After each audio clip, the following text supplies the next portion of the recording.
படிச்சிட்டு இருந்தேன் அத்தை. ரொம்ப படிக்காதடி. ரொம்ப படிச்சா மூளை குழம்பி தலைவலி வந்துடும். புஸ்தகத்தை அப்படி ஓரமா வச்சுட்டு குழந்தை பால் கலரான், பாலை கலக்கி எடுத்துட்டு வா. அம்மா இதெல்லாம் ரொம்ப அநியாயம். நான் தான் எடுத்துட்டு வரேன்னு சொல்றேன்ல, எதுக்கு படிக்கிறவங்களை கூப்பிட்டு இம்சப்படுத்துற? ஏண்டி, நான் நல்லதுக்கு தாண்டி சொல்றேன். ஓய்வு இல்லாம ஒரேடியா படிச்சா படிச்சதெல்லாம் மறந்து போயிடும்டி. அதுவும் இல்லாம 5 நிமிஷம் பால் கலக்கறதுல இவளுக்கு என்னடி ஆயிடும்? அதுக்குள்ள இவ புஸ்தகத்தை கரைச்சு குடிச்சிருவாளா? அவங்க என்னமோ பண்ணிட்டு போறாங்க, நீ ஏன் தொந்தரவு பண்ற? லாவண்யா, அதெல்லாம் ஒண்ணும் இல்ல, நான் எடுத்துட்டு வரேன். இல்ல நீங்க போய் படிங்க, நான் போய் எடுத்து. பரவாயில்ல, பாலை காய்ச்சி நானே எடுத்துட்டு வரேன்.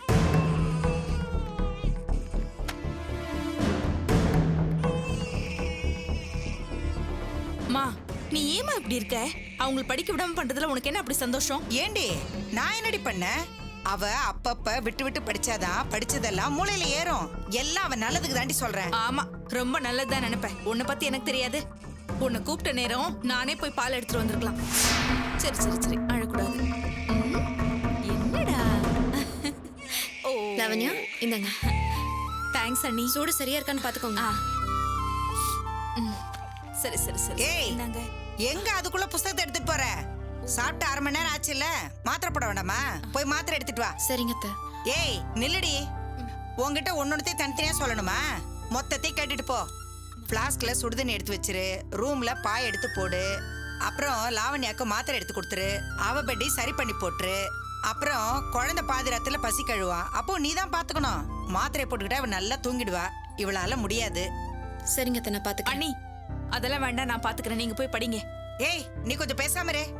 இந்த பார், நீ போ, நான் சொன்ன வேலையில செஞ்சு முடிப்போ. ஏய், இவ பண்ணாம வேற யாரு பண்ணுவாங்க? வந்துட்டா படிங்க நீ கிடிங்க நீ சொல்லிக்கிட்டு.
என்னடா செல்லம், பசிக்குதா உனக்கு? ஏன் பசிக்குதுன்னு வாயை திறந்து சொல்லுவான். இந்த கூட அவனுக்கு. அவளே மாத்திரை போட்ட மயக்கத்துல தூங்கிட்டு இருக்கா, கூட இருந்து பாத்துக்கன்னு சொன்னேன்ல. இப்ப இருந்தே பார்த்து பழகிட்டாதான் நாளை பின்ன உனக்கு குழந்தை பிறந்தா பாத்துக்க வசதியா இருக்கும். சரிங்க அத்தை, பாத்துக்கிறேன். இந்த பார், பாலை கொடுத்துட்டேன்னு அப்படியே விட்டுறாத, நல்லா தட்டி தூங்க வை, அப்புறமா கொண்டு வந்து படுக்க வை. சரி போ. ஐயோ, ஒவ்வொன்னையும் சொன்னாதான் செய்வேங்கிறா. கடவுளே, ஐயோ.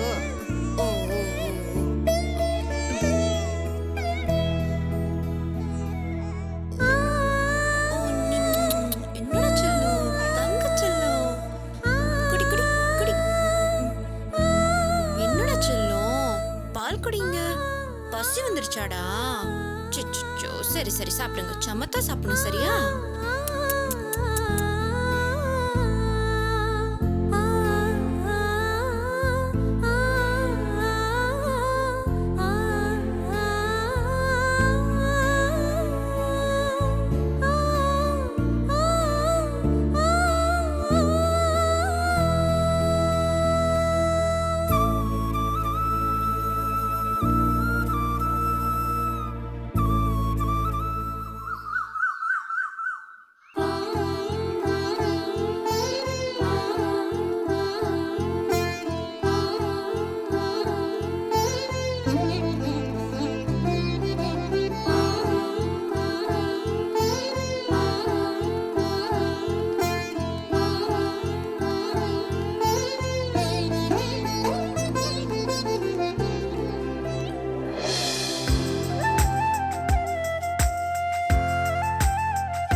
பிரச்சனை. நீங்க போங்க, நான் வரேன்.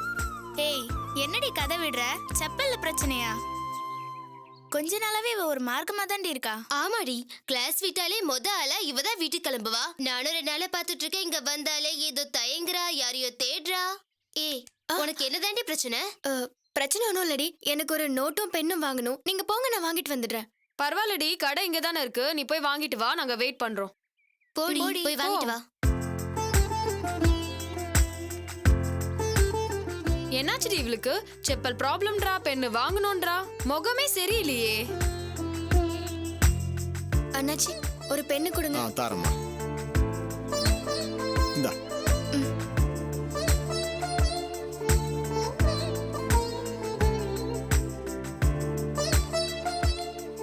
என்னடி, போலாமா? ஆமா, பேனா மட்டும் தான் வாங்கிருக்க, நோட் எங்க? அப்போ எங்க கிட்ட போய் சொன்னியா? உன்னை பார்த்தா இதெல்லாம் வாங்க வந்த மாதிரி தெரியலையே. யாரையும் தேடுற மாதிரில இருக்கு. அப்படிலாம் ஒண்ணும் இல்ல, பேசாம வரியா? நம்பிட்டோம். ஏதோ ஏமாத்துறால.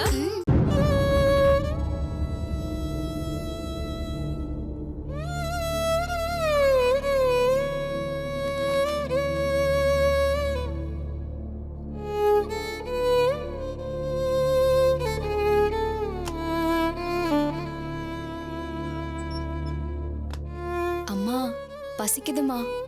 இன்னைக்கு மதியம் எக்ஸாம், ஸ்கூலுக்கு வேற போகணும்.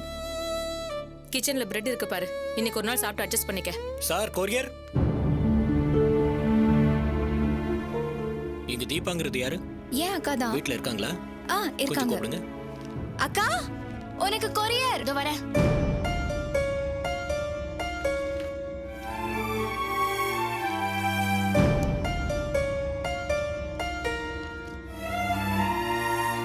Thank you madam.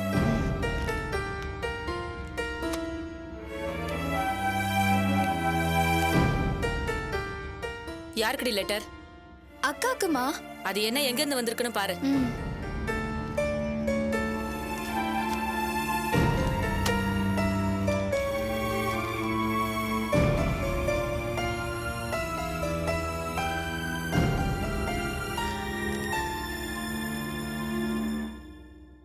என்னடி, யார் அனுப்பியிருக்காங்க?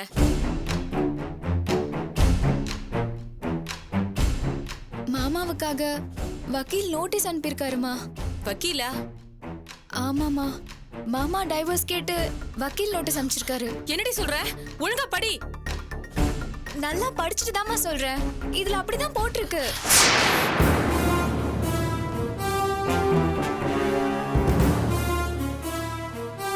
எனக்கு மாப்பிள்ள டைவர்ஸ் நோட்டீஸ் அனுப்பியிருக்காங்க. இது என்னன்னு படிங்க.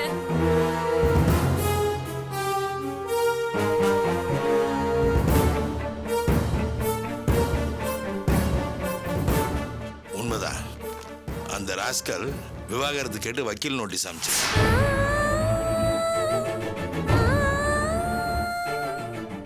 ஐயோ கடவுளே, எது நடக்க கூடாதுன்னு நினைச்சுன்னா அதுவே நடந்துருச்சு. உங்க பிடிவாதத்தால என்னாச்சுன்னு பாத்தீங்களா? நீங்க அவசரப்படுறீங்க, கொஞ்சம் பொறுமையா இருங்கன்னு தலைப்படம் அடிச்சுக்கிட்டேன். என் பேச்சு கேட்டீங்களா? இப்ப பாருங்க, டைவர்ஸ் நோட்டீஸ் அனுப்பியிருக்காரு. அவ்வளவுதானா? என் பொண்ணு வாழ்க்கை அவ்வளவுதானா? இதுக்குதான் அவ இங்க இருக்கட்டும்னு ஆசைப்பட்டீங்களா? இந்திரா, இப்ப என்ன ஆயிடுச்சுன்னு அழுதுட்டு இருக்க? இன்னும் என்னங்க ஆகணும்? சமாதானமா போயிடுறீங்கன்னா 2 பேரும் ஒண்ணு சேர்த்துக்கலாம். இப்ப டைவர்ஸ் வரைக்கும் எழுதி விட்டீங்களே. சும்மா கத்தாத இந்திரா, இப்படிலாம் நடக்கும்னு நான் எதிர்பார்த்தது தான்.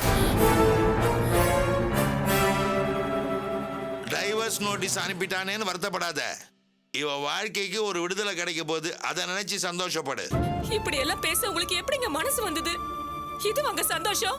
இந்திரா, நான் உண்மையை தான் சொல்றேம்மா. இதுக்காக நம்ம வருத்தப்பட வேண்டிய அவசியமே கிடையாது. இவ்வளவு சீக்கிரம் வந்துருச்சேன்னு சந்தோஷப்படணும்.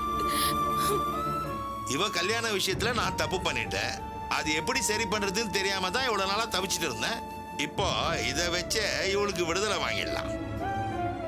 அதுக்கப்புறம் ஒரு நல்ல வாழ்க்கைய இவளுக்கு என்னால அமைச்சு கொடுக்க முடியும். கடவுளே, நீங்க புரிஞ்சுதான் பேசுறீங்களா இல்ல புரியாம பேசுறீங்களா? நான் புரிஞ்சுதான் பேசுறேன். தீபா, நீ இத பத்தி எல்லாம் கவலைப்படாதம்மா. கோர்ட்டு கேஸ் எல்லாத்தையும் நான் பாத்துக்கிறேன். உன்னை பொறுத்த வரைக்கும் உன் படிப்பு தான் முக்கியம். அதுல கவனத்தை வச்சு பாஸ் பண்ற வழியை பாரு. உனக்கு எக்ஸாம் இருக்குல்ல? ஏங்க, நீங்க பேசுறதெல்லாம் உங்களுக்கு நியாயமா இருக்கா? இவளுக்கு வாழ்க்கை இல்லைன்னு ஆகி போச்சு. இனிமே படிச்சு மட்டும் என்னங்க பண்ண போறா? இவ பட்டம் வாங்குறது பெருமை இல்லைங்க. வாழை வெட்டின்னு பேர் வாங்குவா பாருங்க, அதாங்க அசிங்கம். நம்ம கெட்டாலும் பழைச்சாலும் 4 பேர் 4 விதமா பேசதான் செய்வாங்க. அதுக்காக உடஞ்செல்லாம் போய் உட்கார்ந்துட முடியாது. மத்தவங்க பாராட்டுவாங்கன்றதுக்காக இவ தப்பான ஒருத்தன் கூட வாழ முடியாது. அதை விட இவ டைவர்ஸ் பண்ணிக்கிறது எவ்வளவோ உத்தமம். ஐயோ கடவுளே, ஏன்டா இப்படி எல்லாம் பேசுறீங்களோ? பொண்ணை வாழ வைக்க பாப்பீங்களா? அதை விட்டு நிரந்தரமா பிரிக்க முடிவு பண்ணிட்டீங்களே. பெத்த நீங்களே இப்படி இருந்தா இவளை யாருங்க காப்பாத்துறது? இந்திரா, இந்த முடிவால உன் பொண்ணோட வாழ்க்கை நிச்சயமா தப்பாயிடாது. அவ எதிர்காலம் கண்டிப்பா நல்லா இருக்கும். தைரியமா இரு. அவ நல்ல மனசுக்கு அவ நல்லா தான் இருப்பா. என்னம்மா, ஸ்கூலுக்கு ரெடியா? ரெடிப்பா. சாப்பிட்டீங்களா? இல்லப்பா, அம்மா சமைக்கல. சமைக்கலையா? சரி வாங்க, பக்கத்துல மெஸ்ல சாப்பிட்டு கிளம்பலாம். சரிப்பா. தீபா, நீயும் கிளம்புமா, உன்னையும் காலேஜ்ல டிராப் பண்ணிடுறேன்.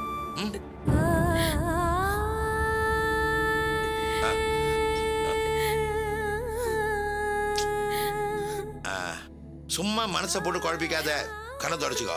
அவங்கள டிராப் பண்ணிட்டு வந்துடுறேன்.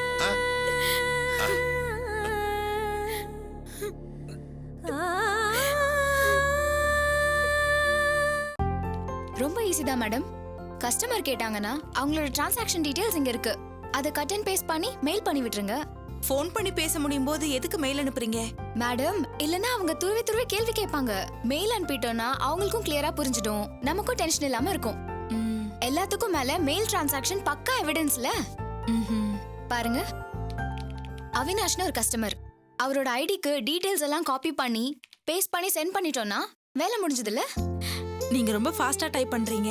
இவ்ளோ அழகா டைப் பண்ணி மெயில் பண்றதுக்கு எங்க கத்துக்கிட்டீங்க? என்ன மேடம், எல்லாம் எக்ஸ்பீரியன்ஸ்ல வரதான். நீங்களும் கொஞ்ச நாள்ல கத்துக்கலாம். ரொம்ப தேங்க்ஸ் மீரா. நீங்க கடகடன்னு எல்லாத்தையும் சொல்லி முடிச்சிட்டீங்க. நான் எவ்வளவு ஃபாஸ்டா பிக்கப் பண்ணிக்குவேன்னு தெரியல. இப்பவே நீங்க நல்லா புரிஞ்சுக்கிட்டீங்க மேடம். இல்லனா இவ்ளோ டவுட்லாம் கேட்க மாட்டீங்களே. இன்னைக்கு தான் சேர்ந்திருக்கீங்க, அதனால ஒண்ணுக்கு கன்ஃபியூசிங்கா தான் இருக்கும். 2 நாள் போனா செட் ஆயிடும். உங்களுக்கு எப்ப என்ன டவுட்னாலும் கேளுங்க, நான் வந்து சொல்லி தரேன். Okay Meera, thank you so much. No mention. Meera, அண்ணன் காலையில ஃபோன் பண்ணி சொன்னாரு, விஷால்ல ஒரு கஸ்டமர் 2 lakhs ரீஃபண்ட் பண்ண சொல்லியிருந்தாராம். அவருக்கு இன்னைக்கு செக் போட்டு கொடுக்க சொல்லி அண்ணன் சொன்னாரு. ஏற்கனவே டிலே ஆயிடுச்சான். செக் எல்லாம் போட்டு ரெடியா தான் இருக்கு மேடம். ஆனா பிரபா சார் மட்டும் தான் சைன் பண்ணணும். அவர் சைன் பண்ணிட்டாருன்னா கொரியர்ல அனுப்பிடலாம். ஒரே ஒரு சைன் தானே, வாங்கி அனுப்பிடுங்களேன். இல்ல மேடம், சார் வந்ததுல இருந்து ஃபோன் பேசிட்டே இருக்காரு. அவர் ஃப்ரீயா இருக்கும்போது தான் சைன் வாங்க முடியும். பிஸியா இருக்கிறப்ப டிஸ்டர்ப் பண்ணா கோவப்படுவார் மேடம். என்னங்க இது, சைன் போடுறதுக்கு அவ்வளவு கஷ்டமா?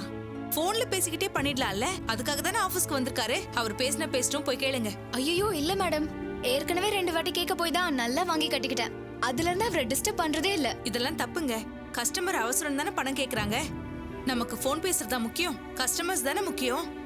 நீங்க செக் புக் எடுங்க, நான் சைன் வாங்கிட்டு வரேன். ஓகே.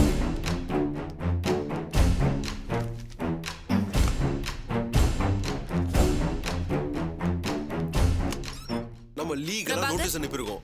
அதுக்கு அவங்க ரெஸ்பாண்ட் பண்ணி தானே ஆகணும். அப்படி பண்ணலன்னா அடுத்து என்ன பண்ணலாம்? நான் லாயர், நீங்க தான் சொல்லணும். பிரபாகர் சார், முடியாதுன்னு எப்படி சார் சொல்லுவாங்க? அவங்களால என்ன ரீசன் சொல்ல முடியும்? பிரபாகர், ஒரு நிமிஷம். இதுல சைன் பண்றீங்களா? Sir 1 second. உங்களுக்கு என்னங்க வேணும்? ஒரு கஸ்டமருக்கு அவசரமா செக் அனுப்பணும். இதுல சைன் பண்றீங்களா? போன்ல தானே பேசிட்டு இருக்கீங்க, பாக்குறீங்களா? இப்போ சைன் கேக்குறீங்க? இல்லங்க, இது உடனே அனுப்பணும். அண்ணன் ஃபோன் பண்ணி சொன்னாரு. அப்படி என்னங்க அவசரம்? ஒரு 1/2 hour வெயிட் பண்ண ஒண்ணும் இராத. போங்க, அப்புறமா பண்றேன். ஏற்கனவே டிலே ஆயிடுச்சுன்னு அண்ணன் சொன்னாரு. நீங்க சைன் பண்ணிட்டீங்கன்னா உடனே கொரியர்ல அனுப்பிடுறோம். ஒரு முக்கியமான போன் அட்டன் பண்ணிருக்கேன், ஏன் இப்படி டார்ச்சர் பண்றீங்க? நீங்க இதுல சைன் பண்ணிட்டா. ஹலோ, டென்ஷன் பண்ணாதீங்க. பெர்மிஷன் இல்லாம உள்ள வந்ததே தப்பு. இதுல சைன் பண்ணனும் வேற கடுப்பு ஏத்துறீங்க. கூப்பிடுறப்ப வாங்க, வெளில போங்க. ஹலோ, உங்களை தான், கிளம்புங்க. சாரி சார், ஆபீஸ்ல இருக்கேன். இப்படிதான் சார், யாராவது ஒருத்தர் வந்து டிஸ்டர்ப் பண்ணிட்டே இருக்காங்க.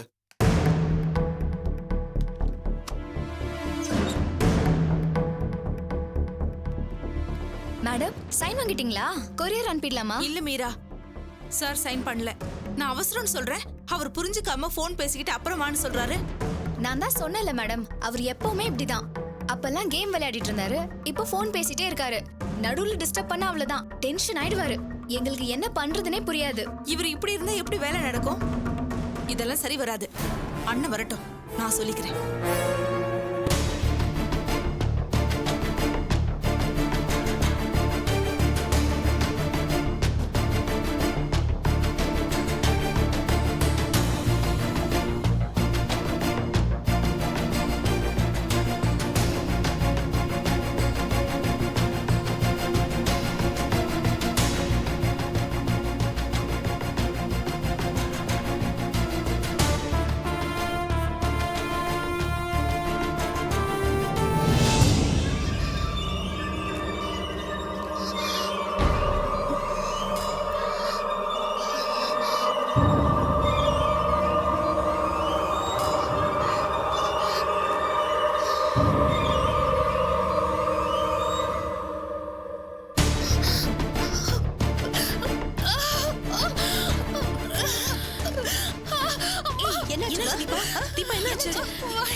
சீக்கிரமா போய் கொஞ்சம் தண்ணி கொண்டு வா சீக்கிரம் போ இருமா நீங்களும் போய் எக்ஸாம் எழுதுங்க போங்க ஆரம்பிச்சிட்டோம் கொஞ்சம் இருமா உட்காருங்க தீபா மேனேஜ் யுவர் செல்ஃப் சீக்கிரமா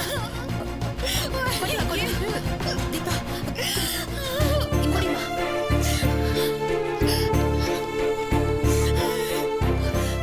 ஒரு ஸ்டூடெண்ட் ரொம்ப வயித்து வலியால துடிக்கிறா உடனே HOD வர சொல்லுங்க என்னாச்சு காலையில சாப்பிட்டது சேரலையா தெரியலடி இவ்வளவு நேரம் நல்லா தான் இருந்துச்சு இப்பதான் ஏன் வலிக்குது ஏன் வலிக்குதுன்னே தெரியல என்னடி இது நேத்து மனசு கஷ்டமா இருக்குன்னு எக்ஸாம் எழுதாம போயிட்டேன் இப்போ வயிறு வலிக்குதுங்கற எக்ஸாம் டைம்ல உனக்கு ஏன் இப்படி எல்லாம் நடக்குது வலிக்குது சரி அழாதடி கொஞ்சம் பொறுத்துக்கோ வலிக்குதுடி சொன்னா கேளுடி கொஞ்சம் பொறுத்துக்கோ ஒண்ணும் ஆகாது உனக்கு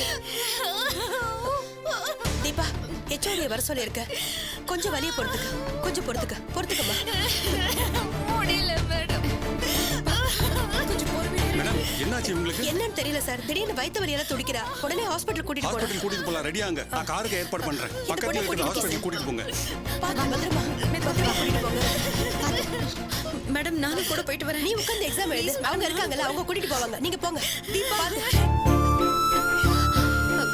மேடம் நான் தீபோட ஹஸ்பண்ட்க்கு ஃபோன் பண்ணி சொல்லிடுறேன் மேடம் அவர் வந்து பாத்துப்பாரு சரிம்மா இன்ஃபார்ம் பண்ணு